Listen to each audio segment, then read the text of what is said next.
you. I'll start just very quickly again, if you don't mind. So we are here today, getting a little bit of an Ascension update because it's really relevant. It's happening through us every single day. So Ascension is a process, and this is why we came here. We came here to assist with the Ascension process and to succeed this time. In the past, it actually failed because humanity, instead of ascending, started to descend. And so instead of going into higher solar worlds and going and moving with the entire system, the galaxy, the cosmos, the universe, the Earth was not ready. And actually what was not ready is that humanity was too much in unconsciousness. And so we came here into this lifetime, and of course we didn't come without tools. It would be silly to send here, an army with no tools. And so we sent an army of light who said, I can do this. When you send me into this thick mud of unconsciousness, I still will remember. And this was not easy because so many of us actually did forget, but many of us did not forget. And so, many of you remember since you were a child feeling something was special about this lifetime, maybe special about you because everybody came with this amazing, unique light into this world. And the beings that I work with, they always referred to the Earth as the gas chamber. And so for those of you who went through some kind of military training and you had to go through the gas chamber, with your gas masks, you know exactly that that's not a great place to be. And yet here we are breathing, we doing the work. And so I remember when the beings started to tell me, how this is going to unfold and that we have work to do. And this work had to do with our nervous system. Number one, that the body would be changing, the brain hemispheres would be changing, that we would be becoming actually a different kind of version of a human being. Divine Mother told me that there was a design for a human being, and she referred to it as Hercules. So, today we say Hercules. And to me, this is not some myth. This is not some, Greek myth or Roman myth. This is actually that there is a design for the divine human beings. And this divine being was designed to be a link between what we would call Godhead and human. And so this design, human beings are created as a design. Everything's created as a design. You just don't do like haphazard, stuff. You say, oh, wouldn't it be nice if we take, the 12 aspects of divinity and we put them into a physical body? That would be amazing. We will create this beautiful Hercules. And Hercules, that story of Hercules, it is the 12 labors, isn't it? I think it's 12. And so the 12 are the 12 aspects of divinity. And so after the year 2019, there was all this revelation upon revelation. It was about we are becoming the divine self embodied in the body, but the body has to go back to the higher aspect of itself. And so we will receive massive solar energies, massive galactic energies. Specifically, I was told it's going to be electromagnetic energies, but more magnetic than electric. They will come from the core of the galaxy like a wave of plasma. We will be receiving solar energy. And I was told that the entire human being physically will actually be changed. Now, they said that they would change our cells. They said they would change our DNA. They said they would change our nervous system. And one of the things that actually they said is how important it is to be using your feet to be every day connecting to this planet, because more than humanity, we are actually lifting up the entire planet. So when the entire planet changes the electromagnetic field, we human beings need to be aligned. And you know how most human beings do not align with the Earth daily? That's crazy, isn't it? We are on a planet that is alive, and our feet have, portals in them, and they need to every day soak it in. If the human body is not aligned with the planet, then it is struggling. It is going into pain. It is going into fatigue. It is going into confusion. It is sometimes, badly affecting the nervous system. People have migraines and fatigue and all of it, all of it. So this is so much beyond grounding. To me, grounding was a very nice, new agey thing where you just imagine that you have a root that goes into the earth. I really don't know if that's, you know, what I'm talking about, but Divine Mother was very specific. She was saying, no, no, no, this is beyond some kind of root going into the earth. You need your bare feet, you know, your really no shoes, and go outside and put on the earth your feet and soak it in. And then she said, you know, start using this as the tree of life. And this was so interesting. I asked her today, I said, Divine Mother, what do you want to talk about? And she says, go back to the tree of life. And I thought, oh my gosh, I've talked about the tree of life so much, you know, here we go again. But, you know, it is the design of who we are. And so amazing stuff. The tree of life is this amazing structure within us that is visible to those who can see. And it is so important to who we are. And so it is important we work with our geometrical shapes that are within us. One of them is the tree of life. And if we are not growing along the tree of life, you know, the tree of life is a 12-dimensional structure, then we are stagnant. And this is what happened on planet Earth. Humanity was not getting out of the mud of unconsciousness. And so everybody was stuck at the basic, you know, level of, you know, really unconsciousness. But this is the time, this is the lifetime to actually crack the code and say, I am becoming my, and now, you know, people have many different names for all of this. There is the higher self, and that was the best we could get, you know, but then there is the soul, that's really good too. But then there is the spirit, and through spirit, I found portal to Godhead. And it took me 2 years to explore this, you know, of daily, incredibly, you know, dedicated meditation. But that is not a long time, but that was before 2012. So now everything is speeding up, you know. To me now it's like moments in time. So don't feel discouraged if you know, don't have 2 years to meditate, because I want to encourage everyone to at least dedicate a few minutes to something that you love every day that you would call your divinity. Now, it doesn't have to be meditation. Meditation is a path, but that's not the only path, even though Yogananda would disagree with me. But there is an energetic system within the body that can be unlocked. Now, some people unlock it through great joy. Some people unlock it simply by being in nature and being, you know, feeling the delight of nature. Some people have spontaneous awakening of this life force within their body, and it makes them superhuman. So, you know, through our tradition, for example, if you work with Sadhguru, his story, like when you read his story in Inner Engineering, how did he awaken? He was sitting in nature as a young man and he was thinking nothing. And that's the whole key. When we can sit in nature without thought, she fills us up. And when she fills us up, she has to rise through the physical body, through the nervous system. She moves through those energetic channels within us. And she moves through our bones, she moves through our bloodstream, she moves through the nervous system, she moves through the physical structure to actually awaken higher consciousness. We didn't have a meditation earlier today. The times are posted on the website. And tomorrow it's going to be the normal times, 11 a.m. and 5 p.m.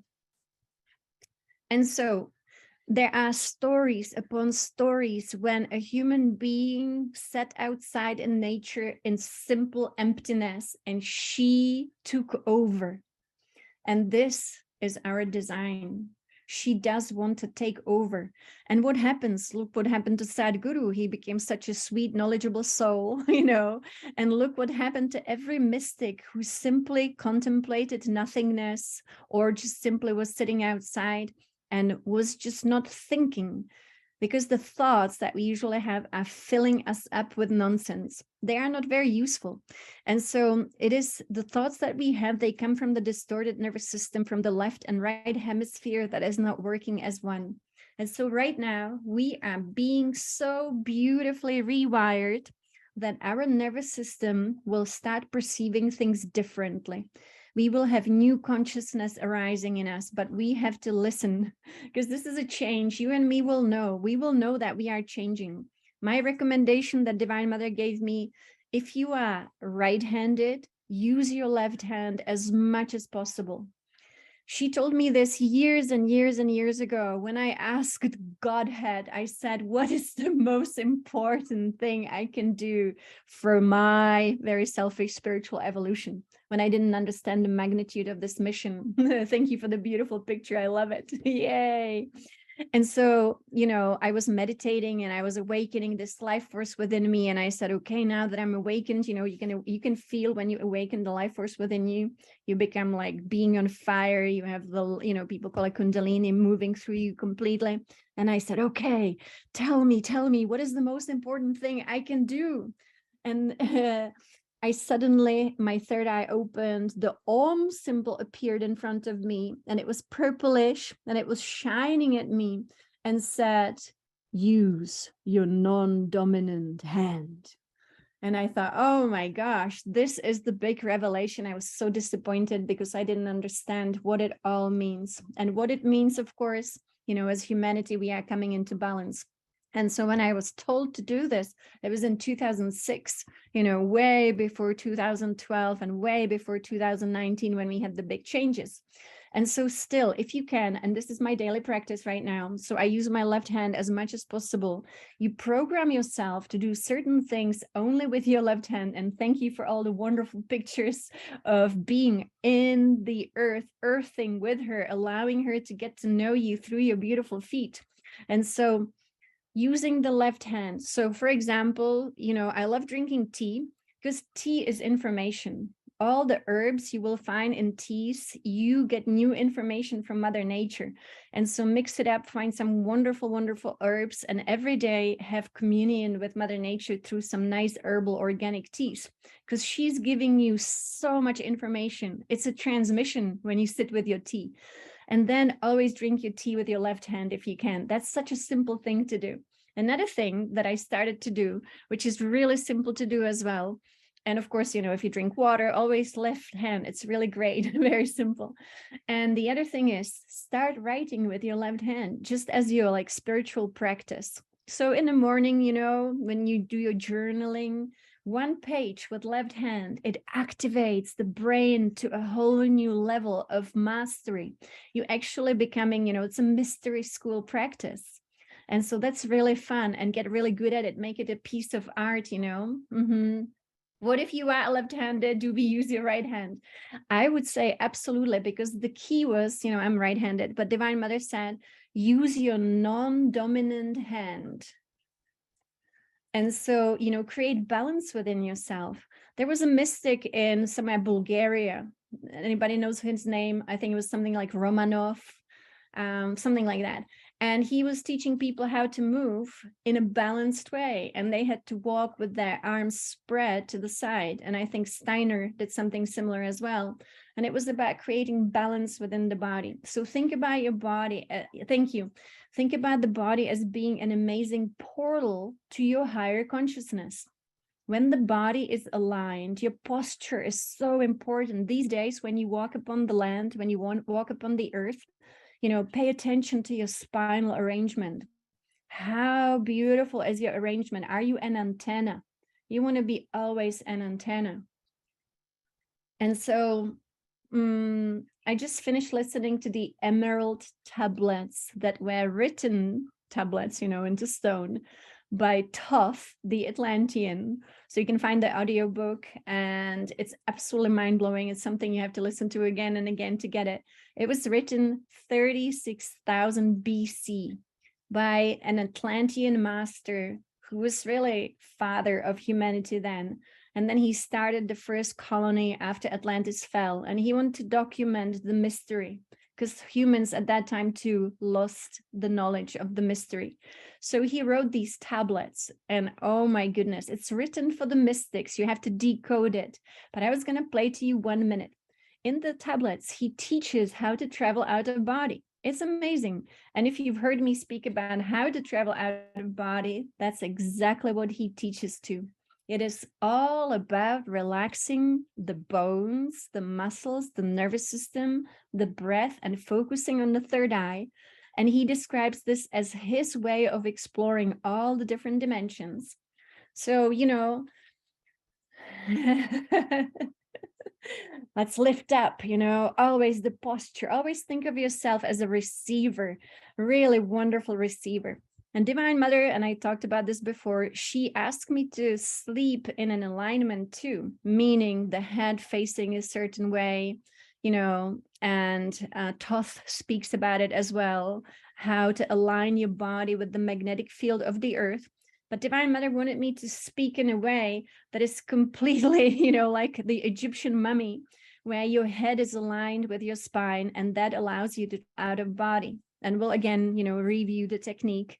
And if you listen to the audiobook, he actually speaks about it exactly like that. And he said, listen, this is what I tell you. You can travel out of body. You can go to other dimensions. There are so many to explore. And he describes how it is done. And so in this amazing book, which is really, I have to say, hard to understand if we, are not familiar with the mystical knowledge. But he is basically saying, here we are in human bodies. The bodies are a portal, and they have a lot of darkness within them. And this darkness needs to be transmuted. And the purpose of us here is to transmute all the darkness we carry within us, in our emotional body, in our mental body, in our etheric body, in our physical body. And so we are here to transmute all the darkness within and without. And so that's what we're going to do today. Today we are transmuting all, darkness is a big word, but let's call it imperfections, impurities, imbalances. I like the word imbalance, so it doesn't have such a big weight. So if there is some imbalance, then let's bring balance in. Balance is really important. Harmony is really important. When we have harmony within our being, how amazing it is. Harmony within our being. Our divine self is pure harmony. And so I will show you which version of the emerald tablets I'm listening to and listen to. I'm on my second turn. So this is the one. Let me know if you can see it in Audible. I don't enjoy reading, but I like listening to stuff. And I cannot see the chat right now, but can you see? Wonderful, wonderful. So this is really well spoken. It's really wonderful to listen to. The whole book is 2 hours and 33 minutes out of all the minutes. And this is the second last chapter. So I'll only play 1 minute and 12 seconds. And so again, it's ancient language, it's translated from really Atlantean when you think about it. And so here we go, deep listening with the soul, because this is our purpose.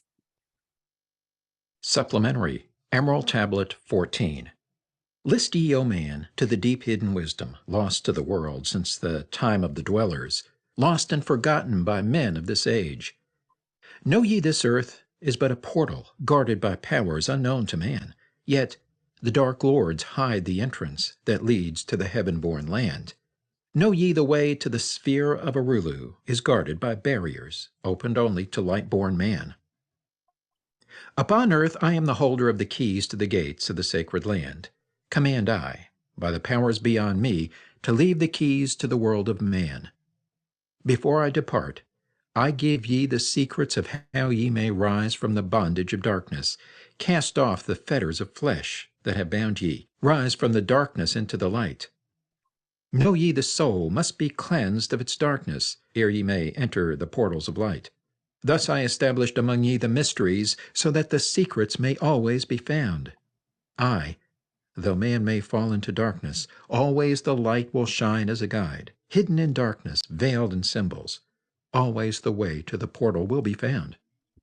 And so fascinating stuff, isn't it? And so he recommends all the different mantras of the cosmic language that they had. And again, fascinating that this is, written 36,000 BC. Whoa. And so let's review what he's saying. He's reviewing that only the light can guide us, and that there are portals that lead to higher worlds. Yes. And as you know, our light body determines if we can go through these portals or not. So the work we do here, we are building everyone up so that we can always go into higher dimensions where light is domineering, dominant. And so we are rising from the darkness of unconsciousness. People speak about demons. I speak about them too, because they do exist, but it is usually human unconsciousness that created them. And so it's good to go into the light. It really is all about light. It's very simple. It's about our choice. What do we choose? When we choose love, we choose light. When we choose light, we choose love. When we choose consciousness, we choose love and light. It's amazing. So here we are choosing to be the light born, the light born one. Yeah, it's very amazing. And for those of you who travel out of body, Toth is explaining which words to say when you are out of body, so that portals open to you and you are let into different dimensions. Yeah, wonderful. And so here we are. Once again, we're going to be working with our beloved guide, Orin. This is a kind of continuation of the work we did yesterday. And this meditation we do today, this transmission we do today, this cleanse, we will also do tomorrow. It's pretty much the most important thing we can do this week because we are being upgraded as we speak. So I know a lot of people are feeling a lot of things right now, and that's the reason we have such big change going through us, moving through us. And what is moving through us is our own divine self. And the divine self is moving into the body in a whole new way. And so we want to clean the house before the divine self moves in fully. So here we go, cleaning up. And I'm going to stop recording as